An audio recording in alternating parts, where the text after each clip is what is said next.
21h, 22h, BFM Business, Paris d'avenir, Karine Vergniaud. Bonsoir, bienvenue dans Paris d'avenir. Demain débute la Fashion Week à Paris, les défilés de prêt-à-porter pour l'automne-hiver 2012-2013.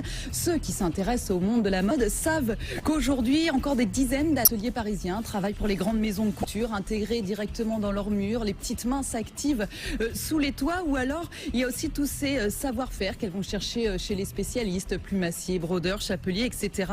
Des artisans qui sont un petit peu sortis de l'ombre ces dernières années, mais ils ne sont pas les seuls. À côté, d'autres travaillent tout aussi bien pour la mode, mais pas seulement. Tous ces artisans qui s'activent dans les arrière-cours parisiennes, je vous invite à les découvrir ce soir grâce à mes invités. Samy Thuillier, bonsoir. Bonsoir. Vous êtes un ancien consultant financier, vous deviez être auditeur et téléspectateur de BFM Business. En novembre 2010, à 25 ans, donc vous avez créé avec Laure Farey la marque Cavalier Bleu, donc une marque de prêt-à-porter de luxe dédiée uniquement aux vestes féminine, un monoproduit donc, du très haut de gamme, le tout made in Paris. C'est tout à fait dans l'air du temps, ça. C'est tout à fait ça. Vous avez très bien résumé la chose, c'est tout à fait la veste de luxe pour femmes sur laquelle nous positionnons. Mais alors qu'est-ce qu'elles ont de différent, ces vestes de luxe? Parce que évidemment, vous disiez, il n'y a pas encore de spécialistes de vestes de luxe pour femmes, oui. Mais quand on se met sur un créneau de niche comme ça, il faut faire un produit, j'imagine, différent. Tout à fait. Alors, dans un premier temps, ce que nous avons fait, c'est que nous avons voulu nous différencier par deux détails principaux sur nos vestes. Allez-y, prenez la veste à côté de vous, comme ça sera beaucoup plus parlant. Un liseré bleu sur chaque pièce et des boutons de manchette qui sont en fait la reprise d'un accessoire masculin que nous avons adapté à l'univers féminin. Et puis, tout un ensemble de détails que nous retrouvons sur chaque pièce. La marque s'appelle Cavalier Bleu, donc il y a cette inspiration cavalière derrière, évidemment, et puis une certaine allure, un certain maintien qui a fait toute la différence. Et puis, comme vous le disiez, effectivement, cette fabrication française, cette fabrication parisienne, et des tissus uniquement anglais et italiens que nous utilisons pour toutes nos collections. D'accord, du prêt-à-porter de luxe, et sur cette fabrication française et parisienne, on reviendra dans un instant, bien entendu. Alors justement, Samy Thuillier, vous, vos vestes, donc prêt-à-porter de luxe aussi, vos vestes sont réalisées dans un atelier du 20e arrondissement. C'est tout à fait ça. C'est bien ça, donc là aussi on est au cœur de Paris. Comment les avez-vous trouvés? Parce que ce que je disais à l'instant, souvent on connaît, certains ateliers sont un petit peu connus maintenant parce qu'ils travaillent avec les grands noms de la mode. Quand on est tout petit, qu'on est naissant, comment fait-on? Écoutez, de façon assez simple, nous nous sommes adressés à la Fédération française du prêt-à-porter féminin, qui dispose d'un outil qui est très bien, qui s'appelle la plateforme des façonniers, que j'encourage chaque nouvelle marque à utiliser, qui en fait recense tous les petits ateliers, les moyens ateliers, les grands ateliers qui existent en France, notamment à Paris. Et c'est à partir de là que nous avons pu orienter nos recherches. Nous avions une recherche un petit peu particulière parce que, en fait, nous, de notre positionnement, déjà par notre éducation, nous avons été élevés un petit peu à rebours de la fast fashion qui se développait, cette mode un peu jetable qui existe, qui plaît à un certain public, c'est très bien, il en faut pour tous les goûts. Les gens aiment beaucoup mixer les pièces aujourd'hui, mais nous voulions justement avoir une pièce qu'on puisse utiliser, qu'on puisse garder, avec lequel on entretient une vraie relation. Et c'était vraiment en France et à Paris, avec vraiment ces gens-là, qu'on pouvait trouver un vrai rapport, une vraie communication. Alors, donc c'est de cette façon-là que nous les avons trouvés. Oui. Alors à l'inverse, est-ce que eux vous ont accepté assez facilement, eux qui ont l'habitude de travailler avec de grandes maisons? C'était un petit peu particulier au départ parce que nous sommes arrivés avec un concept, avec une idée, avec une passion. Nous sommes passionnés par la mode et par l'entrepreneuriat. Nous sommes deux associés. Je salue d'ailleurs mon associé. Et c'est vrai que nous sommes arrivés en disant, voilà, nous voulons nous positionner sur la veste, nous voulons avoir une belle pièce. Notre positionnement prix est celui-ci. Que pouvons-nous nous faire ensemble? Est-ce que nous pouvons développer des choses ensemble? Après, notre avantage, c'est que nous avons rencontré un styliste qui était très concerné, qui a vraiment pris les choses à bras-le-corps et dont le challenge l'a beaucoup, il a beaucoup aimé ça, qui s'appelle Jean-Luc Testu, qui est un ancien de chez Thierry Mugler Homme. Et c'est vrai que son concours, son apprentissage, tout ce qu'il a pu nous apporter nous a permis d'aller à la rencontre de ces personnes. Et puis c'est un dialogue de passionnés. Je rejoins totalement Fred Pinel et Laurent Vergniaud quand ils disent oui, ce sont des personnes qui exigent des minimums de quantité quand c'est à l'étranger. Là, il y a une vraie communication. On échange avec des personnes qui ont cette culture du savoir-faire et c'est unique. Ah oui, on va revenir justement sur ces avantages dans un instant. 21h, 22h, BFM Business, Paris d'avenir, Karine Vergniol.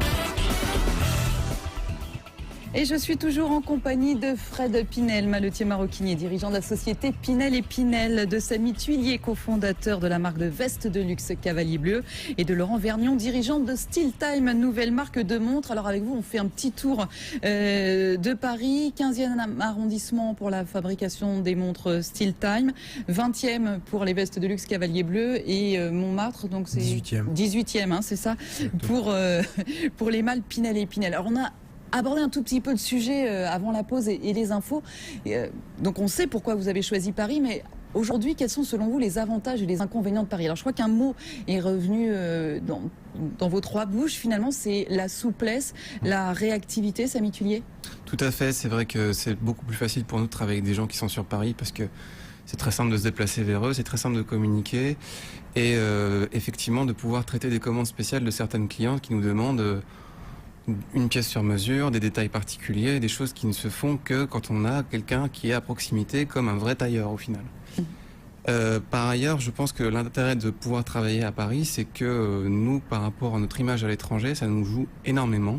C'est très très bénéfique pour nous sur ce point, parce que ça nous permet de... Il y a toute cette image, cet imaginaire de Paris qui joue pour l'étranger, notamment en Asie, où nous avons beaucoup de gens là-bas qui s'intéressent à ce que nous faisons. Et outre la communication, je pense que c'est une image de marque à l'étranger. L'argument marketing, effectivement, est assez important. La souplesse, la réactivité, quand on fait fabriquer, on fait confectionner en France, plus particulièrement à Paris, est-ce qu'on peut proposer des prix raisonnables? Alors bien sûr, quand on est dans le luxe, c'est toujours délicat de parler de prix raisonnables, mais pourtant, Samy Thuillier, vous, Cavalier Bleu, ça a une histoire. Oui. Alors racontez-nous, parce que du coup, le prix raisonnable, là, est vraiment intégré dans votre idée de départ. Écoutez, en fait, au départ, nous nous sommes positionnés de la façon suivante, c'est qu'il y avait d'un côté les marques de diffusion, qui ont des enseignes dans Paris, qui existent avec leurs magasins, et puis de l'autre côté, les grands couturiers, les créateurs, qui reposent sur leur nom.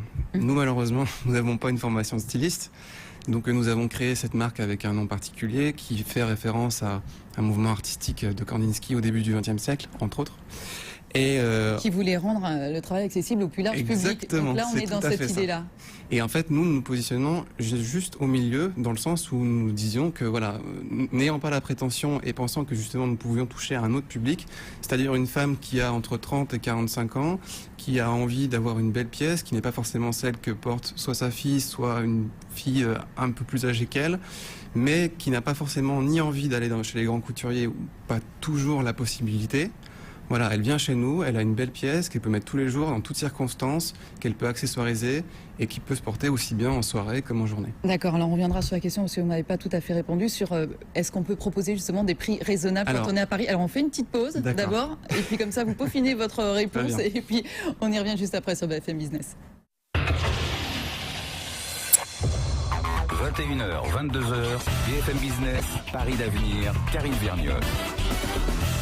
Et je suis toujours en compagnie de Samy Thuillier, cofondateur de la marque de veste de luxe Cavalier Bleu, Fred Pinel, fondateur de la société Pinel et Pinel, maletier maroquinier, et Laurent Vergnon, dirigeant de Steel Time, donc une toute nouvelle marque de montres. Alors on s'arrêtait juste avant la pause, à savoir, donc vous trois qui faites produire à Paris, est-ce qu'on peut proposer des prix raisonnables, tout en sachant qu'on parle de luxe ou de haut de gamme? Écoutez, oui, j'entendais l'autre jour une de mes entre guillemets confrères, la créatrice Agnès B, qui disait sur France Inter, je crois, qu'on ne pouvait plus produire de costumes d'hommes en France. La réponse est non. Ça dépend à quel prix, la réponse. Ça dépend à quel prix, effectivement, mais après, bon, c'est vrai que nous, dans notre cas, nous y arrivons dans la mesure où nous arrivons à vendre non seulement en France, mais aussi à l'étranger, dans le sens où les gens à l'étranger vont regarder aussi l'histoire de la marque, et ça c'est très important, parce que dans l'image du luxe, c'est ça qui va vraiment faire toute la différence. Et en parvenant à fabriquer à Paris, à un coût raisonnable, nous pouvons vendre cette image justement à l'étranger de façon tout à fait intéressante. C'est ça, vos vestes sont autour de, on va dire 700 € de moyenne. Si vous voulez, nous arrivons entre 500 et 800 € sur le marché européen. Si nous ajoutons les droits de douane et les frais qui sont liés à tout cela sur les marchés asiatiques ou étrangers, nous sommes à peu près entre 700 et 1200 €. Donc on est sur ce genre de pièces. Samy Tullier avec Cavalier Bleu, vous développez beaucoup au Japon, ça fonctionne bien au Japon. Et là, le Made in Paris est un véritable argument de vente, c'est quelque chose qui plaît particulièrement. Oui, exactement, parce que en fait, si vous voulez, lorsqu'un Japonais arrive à Paris, bon, pour lui, même dans sa tête, c'est la Tour Eiffel, l'Arc de Triomphe, le Louvre, etc. Enfin, toute l'image de la France. Et puis, nous, ce que nos clients japonais nous disent, c'est que, outre l'image parisienne, ce qu'ils voient, c'est une pièce très simple, sur lequel on a beaucoup travaillé la coupe, les matières, des choses fondamentales où finalement seuls les détails comptent et la qualité de fabrication. Et c'est ça qui déjà fait l'image de Paris auprès de toutes ces personnes. C'est ça. Et puis la petite cerise sur le gâteau, c'est dire oui, c'est fabriqué dans la capitale du luxe. Samy Tullier, je vous vois au Pinet du Chef. Est-ce qu'autour de vous, j'imagine que vous croisez d'autres créateurs de mode. Est-ce qu'il y a cette idée aussi, cette envie d'essayer d'utiliser les savoir-faire locaux ? Bien sûr, tout à fait, de plus en plus. Moi, je revois de plus en plus de marques qui se créent. Vous les voyez d'ailleurs avec les salons qui vont arriver avec la Fashion Week. Donc des gens qui croient vraiment déjà dans la qualité de fabrication. On revient au fur et à mesure à cette qualité de fabrication puisque les gens ne sont plus dupes sur les lieux de fabrication maintenant, même pour, si vous voulez, des vêtements très chers. Souvent, on se retrouve avec une fabrication dans les pays de l'Est, un tissu qui n'est pas forcément toujours de très bonne qualité. Et pourtant, on l'a payé 400 €. Donc c'est quand même un petit peu dommage. Et donc de plus en plus de gens ont pris les choses à bras le corps et même pour eux, ils fonctionnent comme s'ils travaillaient pour eux en fait. Et donc ils se disent voilà, qu'est-ce que j'ai vraiment envie d'avoir ? Quand Fred Pinel disait j'ai l'impression de travailler, je veux plus travailler, c'est ça. Donc en fait ils veulent travailler pour eux avant tout et ils veulent vraiment avoir cette qualité de fabrication et ça passe par les savoir-faire locaux. Donc il y a sur Paris effectivement ce genre de personnes. Mais vous avez aussi des ateliers qui se trouvent dans les régions traditionnelles, le Nord, la Vendée, la région troyenne. Et donc toutes ces personnes-là qui ont vraiment un savoir-faire. Et ben pour le coup, ça fera l'objet d'autres émissions. Donc ce soir, on parlait de Paris. Ouais. Merci beaucoup Samy Tullier, merci beaucoup Laurent Mernion, merci Fred Pinel. Longue vie à toutes vos marques, Pinel et Pinel, Cavalier Bleu, Style Time. Merci beaucoup à vous.